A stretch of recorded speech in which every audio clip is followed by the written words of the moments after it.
Well, that sucked.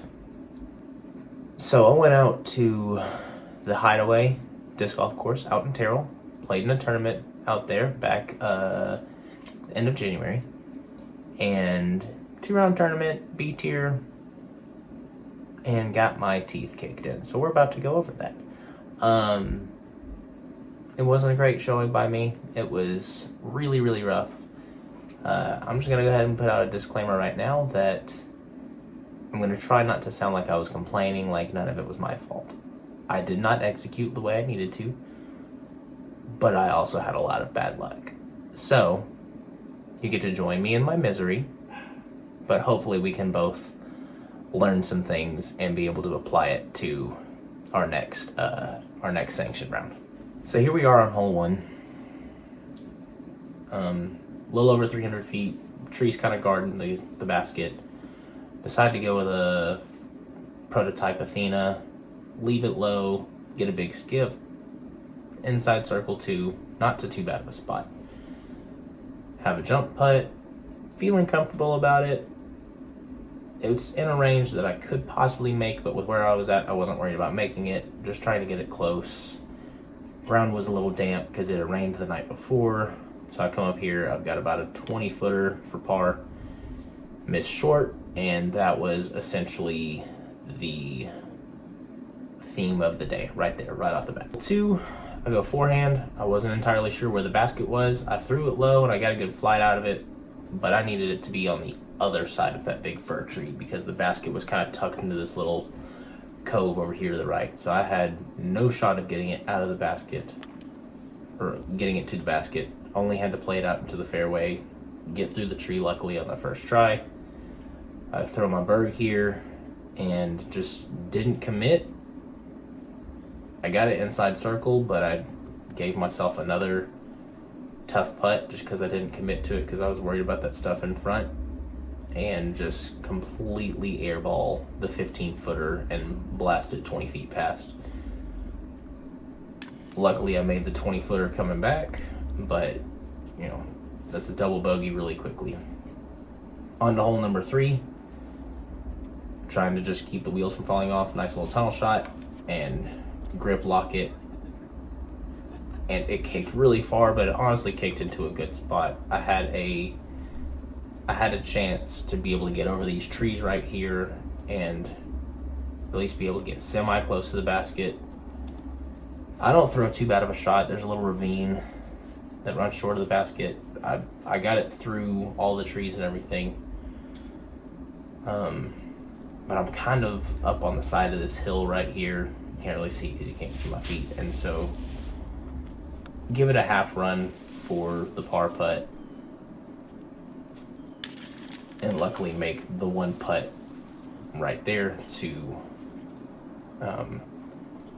just, you know, save a bogey. So 4 over through 3 holes. Going into hole number 4. Kind of way up there, kind of tucked off to the left. Early release, skip off the tee pad, and then kick, you know, a mile to the right where I don't really have a shot at the basket because of that big tree right there in front of me. So I don't have the 2 follow-up shots from here, but tugged it left, had to play out through another fir tree, had to make another 15-foot coming back for bogey. And things are just starting to snowball. I'm doing my best to not let it happen, but a little bit of a late release, flip it up a little bit too much with that zone.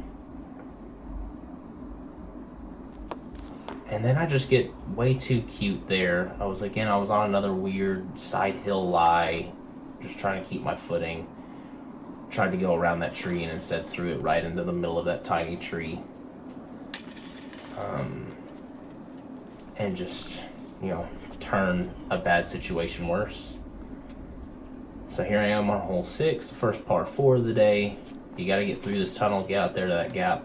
And if that shot's a foot left, I'm up through that gap and I'm out in the fairway and in a really good spot. Just barely missed my line. And then this shot was one where I felt like I executed it exactly right, but you can't really see it there, but it flare skipped out of bounds out of the fairway. And so I've just got to try and make it up, go with the cap wrap again, and just leave it too high and right on the edge of circle, like 32 feet 6 inches, so I can't have a step putt. And low right, and after taking the OB and having to take a drop, there's another double bogey. Hole number 7 here, pretty good shot through this gap. Get it down there, and I'm trying to go on the other side of that tree. I'm trying to go on the right side of that tree. And this is where my mental game just went downhill.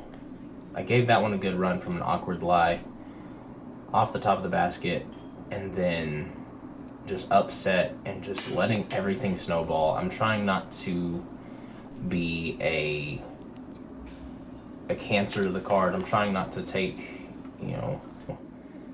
I'm trying not to be distracting, trying not to take away from the other guys that I'm playing with. I don't want to be a bad card mate in these tournaments, especially whenever things are going bad. And so, but at that point, 10 over through 7, things were just not going well in the slightest.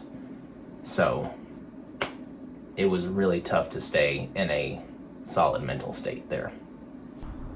So coming here into hole 8, it's kind of a longer par 3.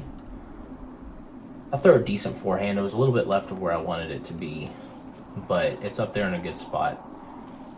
Basket's straight through this gap up there at the end of this tunnel. I'm going with my Eric Oakley glow zone. I finally throw through and commit to a forehand there, which felt like for the first time all day long. I have a 18, 20 footer, which I felt like was my range all day long. Good putt. Low right chains, but it catches. Get the first par of the day. First hole where I didn't have something that was bogey or worse, which felt really good. Here on hole 9, tight tunnel shot and just a little bit too much hyzer with my mind bender there. This was actually one of my shots that I was most proud of. Very touchy flick forehand roller because I just didn't have a gap to really get to the basket with all these trees and junk in front of me. Got it out there wide enough, curled and rolled down, and then here I am with another 20, 25 footer and almost airball that one. Get to thinking about it too much, miss low off the cage and right back to a double bogey. So 12 over through 9, not a great start for me. Another little par 3. We get out here out of the woods a little bit. That wind's kind of blowing off of our left side on that hole. So, I'm thinking, all right, this is a whole new 9. Get myself to about 15, 18 feet. Wind coming off my left right here. Make a par to start the front 9. So I'm like, all right, we're turning a corner here. We're gonna get better. And then I just throw my curl a little too nose up. Wind gets up underneath the flight plate. I thought it was gonna turn over and carries out of bounds down the fairway down there. So I'm here in the fairway with my second throw, but I'm throwing for 3. Luckily, this is a par 4. And that's where I felt like my luck just completely turned away. That was literally about to be underneath the basket for a drop-in par after being out of bounds and then rolled 55 feet down the hill. I'm under this dead tree, so I have to have this weird stance. I've got this low ceiling in front of me. You can't see me, but I'm literally just laying on the ground right there trying to just collect myself and, again, trying not to just be a bad card mate. Hole number 12. It's tucked up there on top of the dam through that gap right there to the right. Where those rocks are, you've only got about another 5 feet, and then there's a pond that's out of bounds behind it. I missed my little flick forehand with the bird, just trying to get it up there, so I intentionally play up short of the basket, and I intentionally take bogey there on 12 for the first time all day long. Hole 13, again, got that wind coming, tail crosswind off the right side. I throw my buzz, actually get it right over the basket, get it to an okay spot. Had that tiny little gap over that fir tree. I'm pointing at my putter, telling it to listen to me and not roll back down the hill, and luckily it does listen to me. And I'm able to save par, so I've already got twice as many pars on the back nine as I did on the front nine.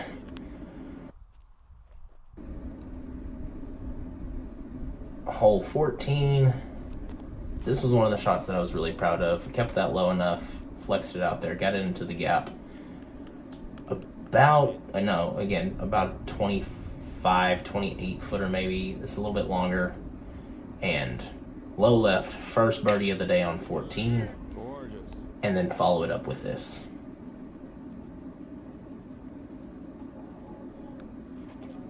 Probably the worst shot of the tournament for me. Pitch out into the fairway, just frustration hole, just step up there, throw the very next shot, miss it right side, try to throw the backhand and hyzer, leave it out left, hit a tree, kicks down, rolls backwards towards me, get the zone, just flick the zone up there, get it close, where it's not a drop in, it's a tap in, but with the way my putting's gone, I wasn't entirely sure. And follow up my first birdie of the day with a triple, which did not feel good at all. That was about as low as I possibly could have been. I think I might have said 5 words between hole 15 and 16 because I was so frustrated. So hole 16, shortest hole of the course, only about 180 feet. Again, just kind of get my zone, turn my wrist over a little bit too much, turn it out of the hand. I've got the hood up, I'm just hanging my head. Like, body language is terrible. Mental game is just not very good. Luckily, I give it a good run there with my Berg, and made a tap-in par. So, birdie, triple, par. Yeah, that felt good to bounce back with that. So here we are on 17, par 4. Basically got a right gap and a left gap, and took me 17 holes, but I felt like I finally hit a gap in the woods.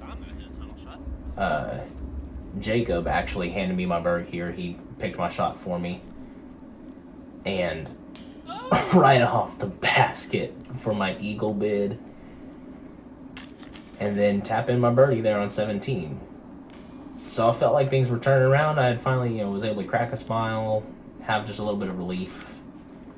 Hole 18, that dead tree right out there is 306 feet away. We ranged it.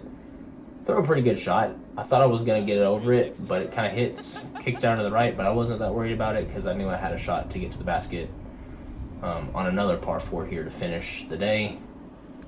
Throw my zone out wide enough, actually follow through and committed to a shot, skip it in there, and have a drop-in, tap-in birdie on 18. So finish with a par, birdie, birdie on the final 3 holes. Well, that was rough, to say the least. Shot 15 over, only had 1 par on the front. Everything else was over par on the front 9. But I snagged 3 birdies on the back 9 and finished par, birdie, birdie. So I had a much better finish than the beginning, but certainly left a lot of shots out there, had a lot of bad luck, some really poor putts, but it gives me an opportunity to grow and get better, and a lot of space to be able to be better tomorrow. So going into Sunday, I had nowhere to go, but my number one goal was just to simply shoot better than 15 over. And seeing as how bad of luck I felt like I got on Saturday, I figured that, 14 over, that's 1 shot better. That's all I was worried about, is just shooting better. The course lengthened and it was a par 62 for day 2. And so luckily, get out there. I ended up I ended up parring the first 5 holes. So already through holes 1, 2, and 3, I was already in a better spot than I was the day before. birdie 1 through 5, take a bogey on 6 because I had a shot. My approach shot went out of bounds. That's the par 4 with the tunnel. Hit the gap on Sunday, which felt really, really good. And then just kind of, there was a wind that was coming off the right side that I didn't know was there. Get up to hole 7, a double bogey 7, which was just kind of, I didn't hit the gap the way I did on Saturday, and had another bad putt, but ended up, it didn't feel as bad as it did on Saturday. And then 8 had actually extended to a par 4, and I took a triple there, because between holes 7 and 8, we had like a 5 or 10 minute backup. The temperature dropped 10 degrees or so. It was about 55, dropped down to 45, and the wind kicked up from 10 miles an hour to about 20 to 25 miles an hour. So weather changed drastically within the span of 10 minutes. Luckily, we were still in the trees at that time, so it didn't really affect us all that much. Go to hole 9, it had extended to a par 4. I ended up making birdie. I had a couple of pretty good shots through the trees there that I actually did get a little bit of luck. I felt like the course was paying me back for the day before. And then, we get out in the wide open, and I ended up shooting 6 over on the back 9, but I had 4 pars.